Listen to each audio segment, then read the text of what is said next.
Welcome to Unpacking the Home Advantage. My podcast is to help you understand the mortgage loan side through my experience and knowledge. My name is Paige Ashby. Episode 24, Part 2, How to Become a Loan Officer. Hope you enjoyed episode 23. My interview with Rocky was so fun and informative. His class will help you study and have the confidence to pass the mortgage test. His passing ratio is over 90%. Now let's get to the good stuff. Congratulations on passing your test. Now what? Well, stay tuned and I'll go over my blueprint to become a successful loan officer in no time. Let's get unpacking. Now, we're going to go through the parts that you need to know about companies that you want to work for. So the first step is, of course, getting a job. So there's three different kind of mortgage industry. There's retail, correspondent, and broker, aka wholesale. So I'll go over the difference and see if that's the best fit for you. So that's one thing that a lot of loan officers miss when they're looking for a company. They don't do the research to see which one they want to go with, and they're just chasing who's paying more. And that's the wrong way because you're going to jump from job to job. So listen carefully. So the first option is retail. The three kind is retail, correspondent, and broker. So the first option is retail. Retail is like a bank, okay? Chase Bank, Wells Fargo, the big bank. So basically, the bank, it means that you work for one company and you have one rate sheet to look at and you have their guidelines to follow. So it's very, tight on one item, one product. They have different products, but one bank, I should say.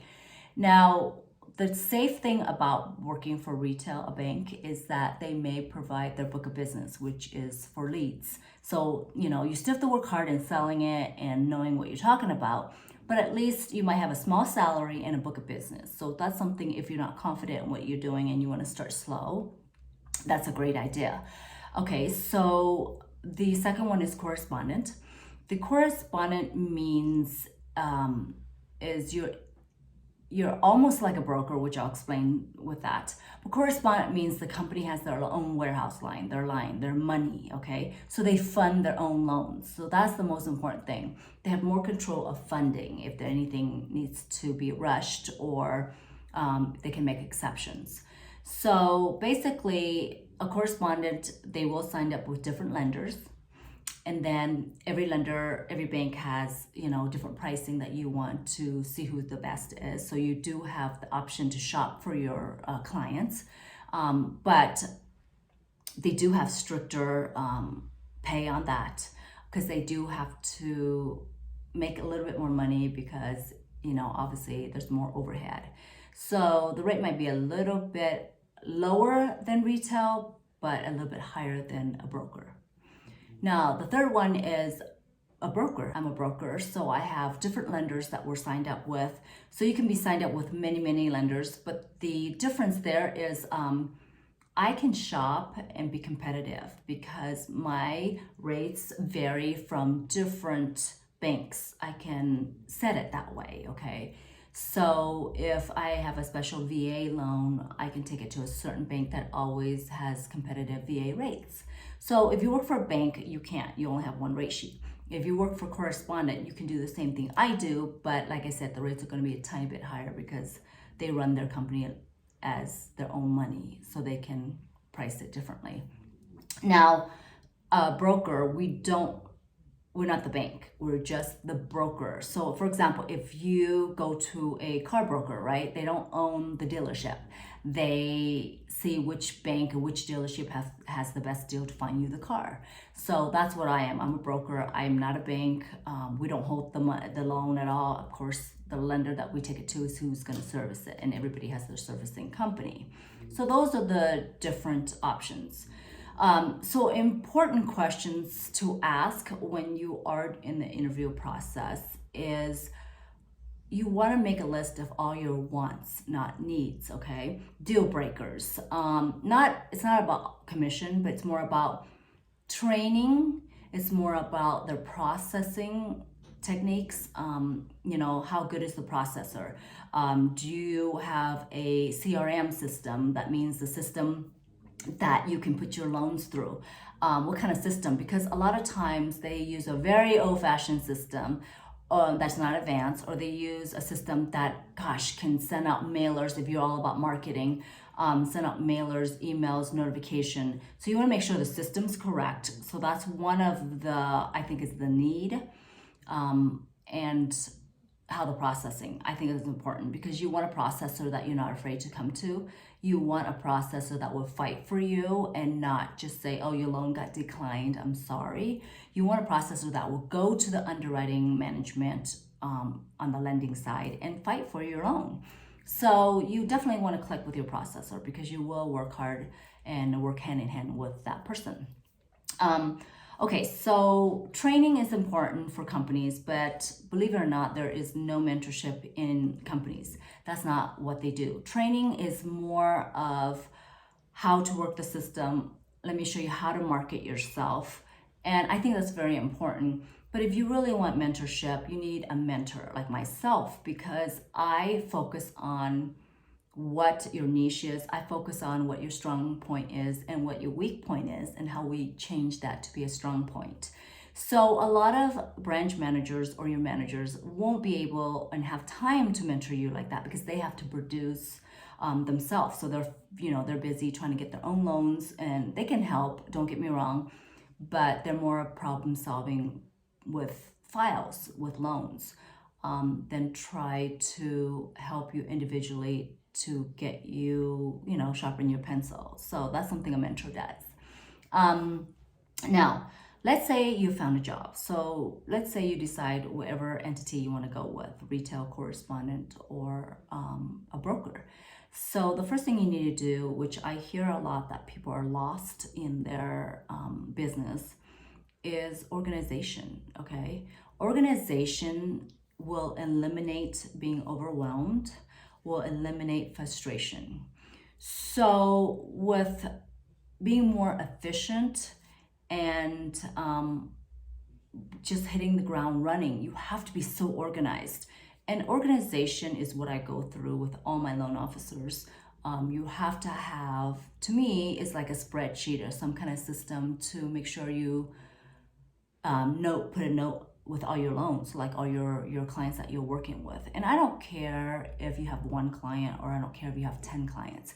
Religiously, I have them go through their pipeline report every morning and every night before they end their day. So in the morning, so you prepare what's going on, and you prioritize the to-do list. What is important? Put out fires, deal with your clients, call new leads, and then market yourself. And then at night, you want to just go over all your clients, your deals, because you want to be fresh and sleep well. You want to sleep well, wake up fresh, and know what you're doing, so you're not flustered. And that's the number one thing. Once you get really unorganized and lost, it will show when you're talking to your processor. You're going to get frustrated with them and fight with them. You're going to get frustrated with your client. You can't sell a new deal or talk to a new client about something, because you're so flustered with just your other deals trying to put fires out. You're not thinking clearly, and they can tell, believe it or not.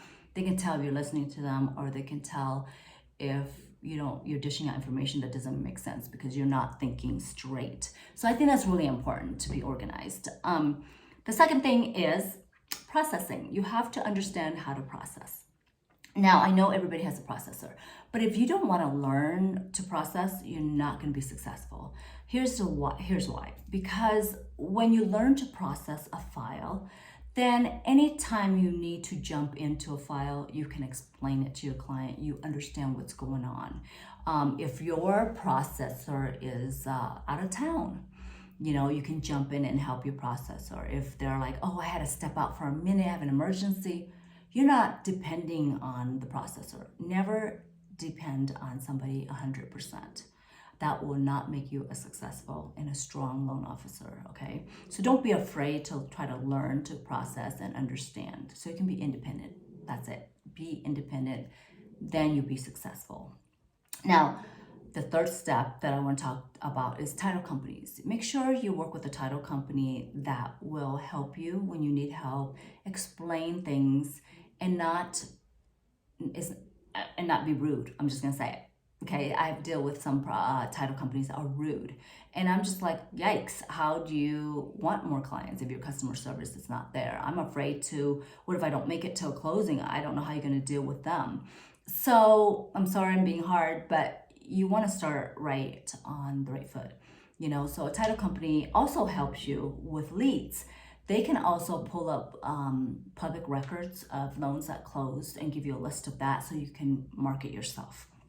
So that's important.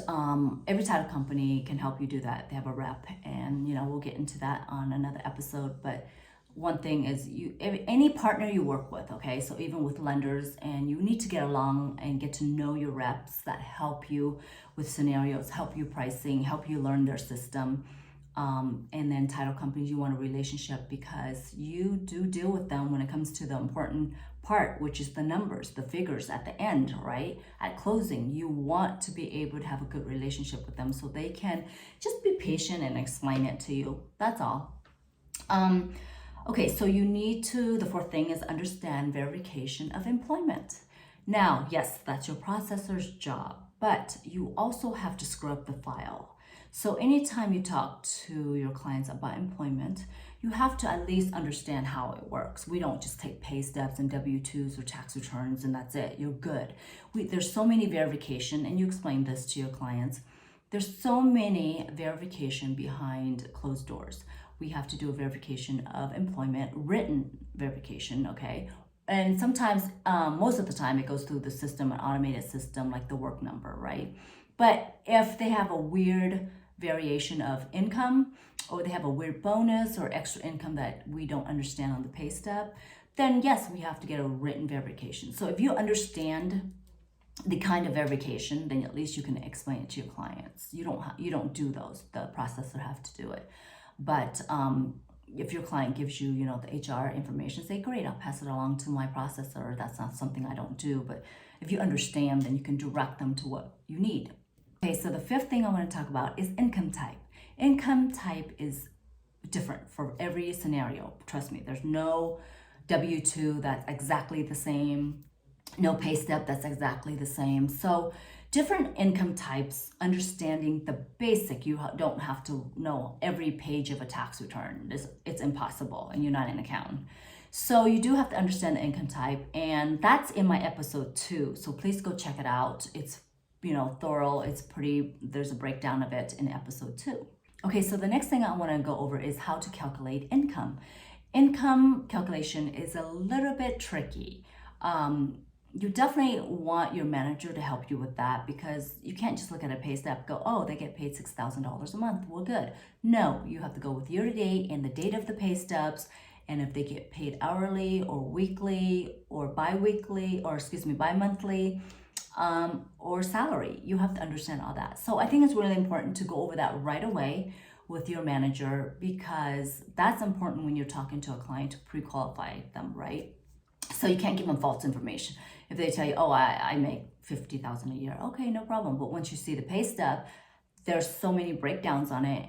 That's where you need to understand what it means and what you can use. And there's some that most of them, if it's not a set hourly or a salary, we have to average it. So you need to know how to work those numbers to average it. Okay, so that's just going to make you stronger if you know the basic on those. And of course, your processor should be the second eyes on it to make sure you're doing it right. I do my calculation very conservative, because the underwriters always laugh at me because I don't.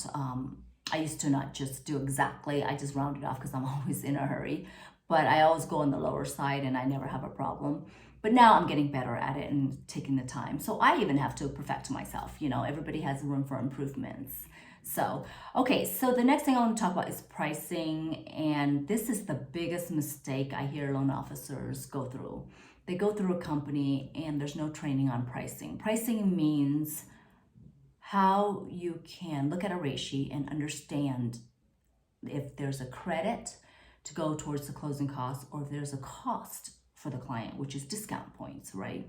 And if you read it wrong and price it wrong and quote your clients the wrong rate, oh, that's a hot mess. So you want to understand pricing. Take the time to understand it. And don't be afraid to ask your mentor, ask your manager about pricing, And you do have to price many loans to learn. I mean, when I first started with my company, I priced it and I didn't get the full training. I made mistakes and it cost the company money, and guess who it cost? Me. I had to pay it back. That sucked. But this is why I'm doing my podcast, to show everybody what they can learn so it doesn't take you guys years to learn it. This is just my learning experience I'm sharing with you. So definitely every lender does their income calculation differently, but and their pricing. So make sure when you price it, make sure you're understanding the basic, then I know a lot of loan officers tell me they're afraid to make mistakes, and you can't be. You have to make mistakes in this business to grow, okay? Nobody's perfect. If you were perfect, why aren't you, a millionaire, a billionaire, so nobody is. So don't worry about it, but you should be open to making mistakes to learn. As long as you learn, then you're fine. But hey, if it takes you a couple times to learn, it's no big deal, no big deal. So don't be intimidated with learning and making mistakes, okay? So being accountable is really important to me, and I can't express this enough, but you have to be consistent. You have to be a good listener with your clients to make the right choice and give them the right option.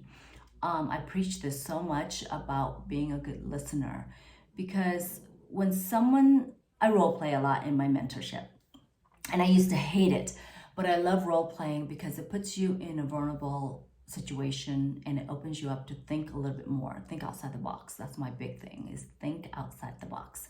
So when you are accountable for the knowledge that you've learned, then you can share that with your clients and you can direct them to the right option to help them. So if you're a good listener, I think it's important to listen to their story, because sometimes you can resonate to that and they can understand.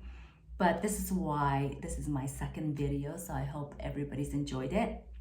And if you have, just comment, enjoy. That would be great. I'll know who's listening and who's still staying with me. But so I think it's important to listen to your client, because it's not about, hey, I want to buy a house. Okay, let me get you pre-qualified.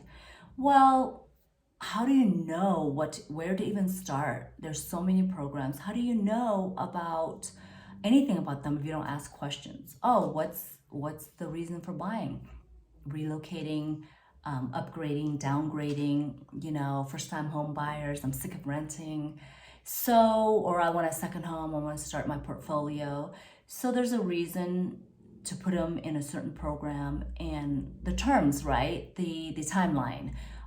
If they're looking to buy and they're going to move in a year or two. So it's important to understand their story so you can really point them to the right direction, and that'll make you an amazing loan officer, because you will not direct them to the wrong program and just that'll mess up their whole plan, their whole life. So that's a hot mess there. So you want to really listen to your clients and help them that way. That's the only way, I would think, is to just, you can't be the deciding factor for them. You have to let them decide what is the best option when you're giving them options. Okay, understanding the product is the next thing. I hear a lot of loan officers go into a new company and they're just boom, boom, boom. They just want to go. So this is where I test my loan officers when I'm mentoring them, is that I role play and I'm the client. So, okay, well, how can you explain to me something if you don't know your product? And I'm not saying know the guidelines and know everything. I'm pretty much saying know the basic, like a cheat sheet, right? So when you're talking to a client, so you know if you're going to put them in a VA loan, a conventional loan, an FHA loan, what is best for them.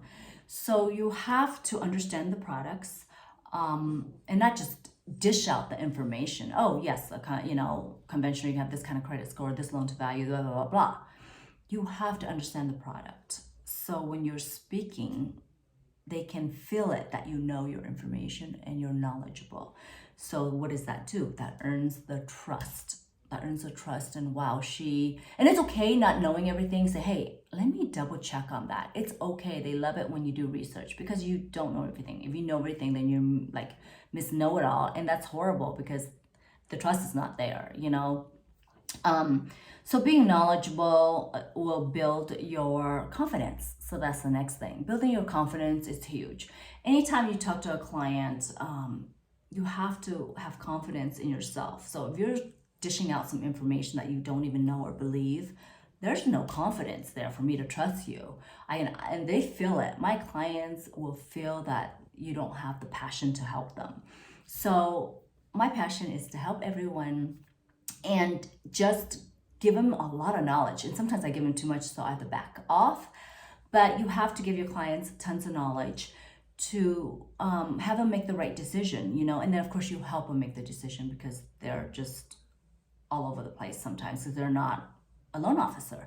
So it's our job to give them the information and then say, hey, this is best for you, these two options or whatever you think. Or this is the best option for now because why, right? When you give them a why, they can understand it and it'll all click once you explain to them. Because most of my clients will say, Paige, you've given me more information than I've talked to anybody. It's because I don't want to just pick it for them. I never assume, you know what happens when you assume. So I have a lot of loan officers that goes over to scenarios with me and they're like, well, why will I'm not going to do this one for the client. I say, you can't make that decision because sometimes their walls are not down and they're not telling you the whole story. So you cannot make a decision for your client that way. You can make the best decision when they ask you, hey, what do you think I should do? If it's the lending side, if it's something with the market, if it's something with the rates, we have to, you know, educate our client and then we have to direct them to the right program. So I think it's important when you're knowledgeable, definitely the confidence will come out naturally. So you don't have to worry, you know, about the trust factor. Okay, so working with clients, this is huge to have a mentor because in this industry, it's so competitive and it's hard to read the client's mind, of course. So when you work with a mentor, you want to go over scenarios with them, or you want to I like to go over issues, problem solving. That's what I'm best at because I think outside the box. So problem solving, if you are good at that, you will think quick on your feet and you will help your clients more than you think. If you know just the simple stuff, you're going to be an okay loan officer and they're not going to remember you. You're not going to get a good review. You're not going to get referrals. So I think it's really important to build your brand. Building your brand is very, very important to this industry because, you know, the market is so iffy and they hear negative information right now. And you want to just educate them. Once you tell them what's going on, why the market is what it is, it kind of puts an ease to their mind and they'll make the right decision. Okay, so as a loan officer, I think it's really important to be transparent. That's my number one thing. Transparency, customer service, and just being knowledgeable is really huge for you to be a strong loan officer. So transparency means you have to acknowledge and be clear with what they want. Transparency is about giving them all the information once you give them the option, the pros and cons, whether they like it or not, good news or bad news, right? You have to deliver that whether they want to hear it or not. You don't want to wait till it blows up and then surprise them at the end. That's the worst, is surprises, because in our industry we have so many surprises anyways, so you don't want to throw them that curveball. The next thing is earning the trust, right? It all follows with listening. Listening is to see how knowledgeable you are, how transparent you are, and how confident you are. So that will bring in the trust automatically. And then problem solving. As I mentioned earlier, that will help you be a strong loan officer because not every deal is going to fit in the box. Now, you know that in this industry, there's we're here to help people. So if there's people that fit in the box, they don't need to be helped, they can just go anywhere to get the best deal, the best rate, the best program. So when you want to help people, you have to be a good problem solver. And problem solver, again, is listening to what they need. And then you have to think outside the box for being a problem solver, which I love to do. It's hard, it is a headache, because you just have to be really sharp with your programs and understand how the system works. But it makes you stronger, for sure. For sure, it's made me stronger. Okay, so the next thing I definitely want to talk about is asking the right question. This is crucial. Anytime I mentor someone, I'm always role playing, and then I always make sure they're asking the right question. And most of the time they don't. But when I role play and I make it make sense, then they're like, it's no brainer. It comes naturally. It will come naturally if you ask the right question. And a lot of people only ask surface questions, just the surface, where, oh, you need to buy a house. Okay, well, what do you make? Where do you want to live? What kind of house? You gotta dig deeper into the purpose. Purpose is huge for me. What's the purpose for the choices that you make, for moving, so purchase deals, refinance deals, getting cash out? What's the purpose? So I think that's important to be strong at, is asking the right question. And part of that is not to be afraid to ask why. Dig deeper. Why do you say that? Oh, why is that? So asking the right question will all fall on trust again. So it's kind of, it all falls that way. And I think it's important. So the next thing that, and I think that's really important, which is going to follow to the next subject I want to talk about, is how to become a strong loan officer, how to become a strong salesperson. So how you present yourself is pretty much will sell itself, if that makes sense. If you're, you present yourself as a trustworthy person, a good listener, then that's how they're gonna see, oh, I can really trust Paige. She's very knowledgeable. And that means a lot to your brand and who you are.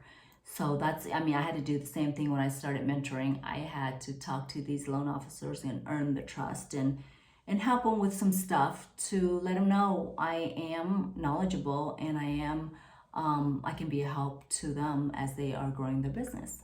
So same thing, you have to earn the trust, trustworthy person, being knowledgeable, and how to guide them into situations, where it's going to be best for them.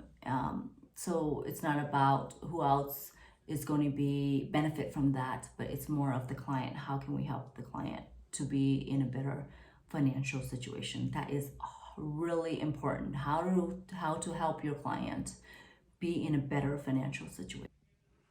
I'm re-recording how to be a strong salesperson part. How to become a strong salesperson and a loan officer is, you have to sell yourself by presenting who you are, and that will reflect and sell itself, right? So you have to be a trustworthy person, you have to be a knowledgeable person, and how to guide your clients to the right option.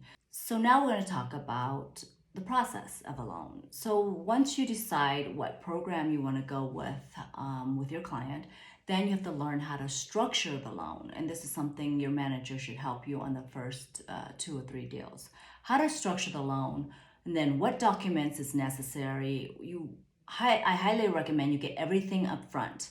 So meaning pay stubs, bank statements, everything up front, and you explain that to your client. If I collect everything up front, then it'll be a smooth sailing once we get the approval with conditions. And usually that happens. You only have 1 or 2 conditions that you need from the client.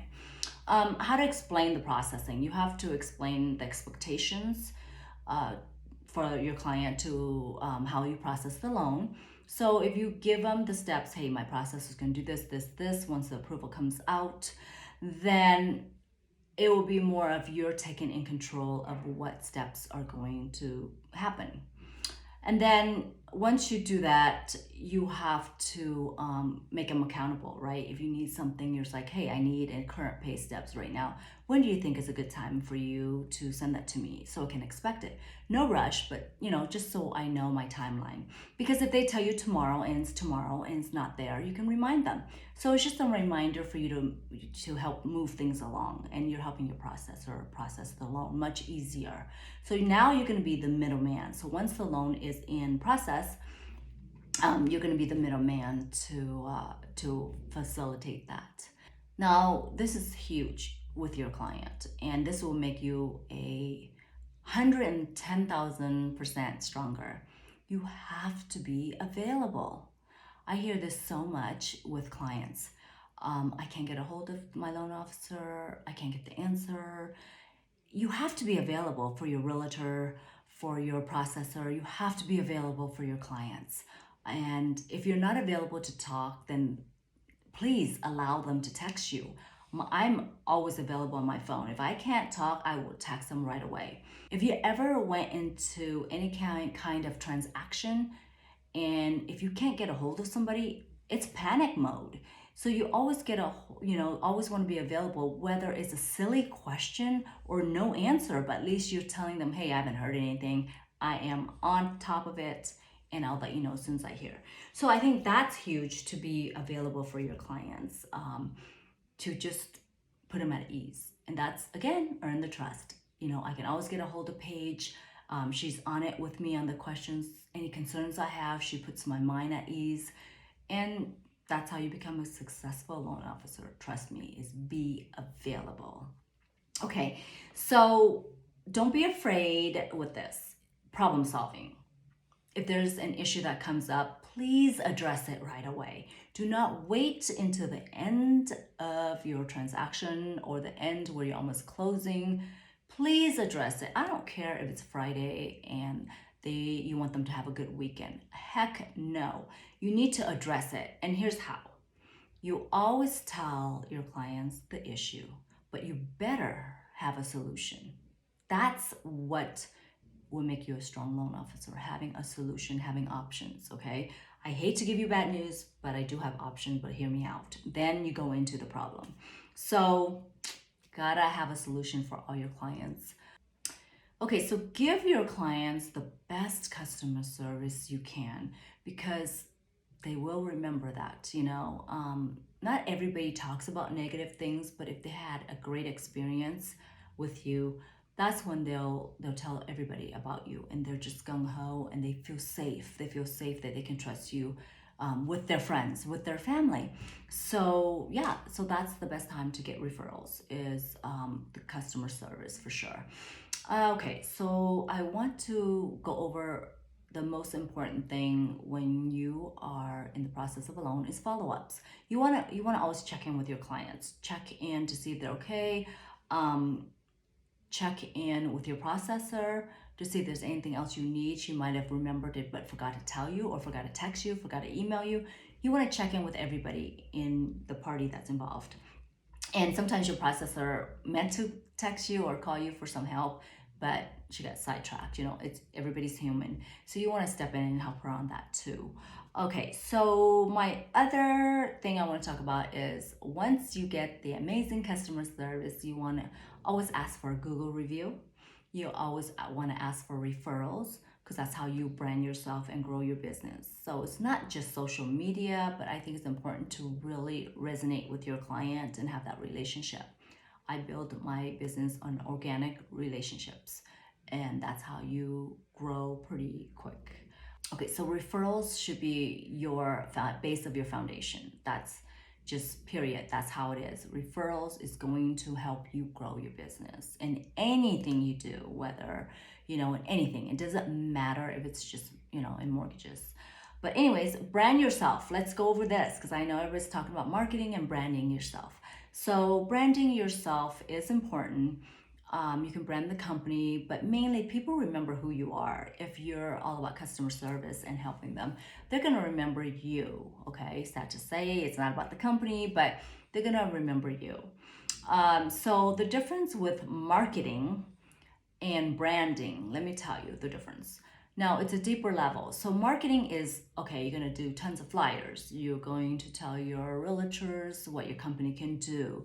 You're going to explain, to them what you can offer or help them market themselves and advertise everywhere. But branding is you're bringing value. It's a lot deeper level. You're bringing value to the client, value to your sponsors or other third-party marketing people that you want to work with. So it's like, what can Paige, why should I work with her? What can she give me that is so valuable? So it's service, of course, and it's knowledge. I think that's really important. Service, knowledge, and availability.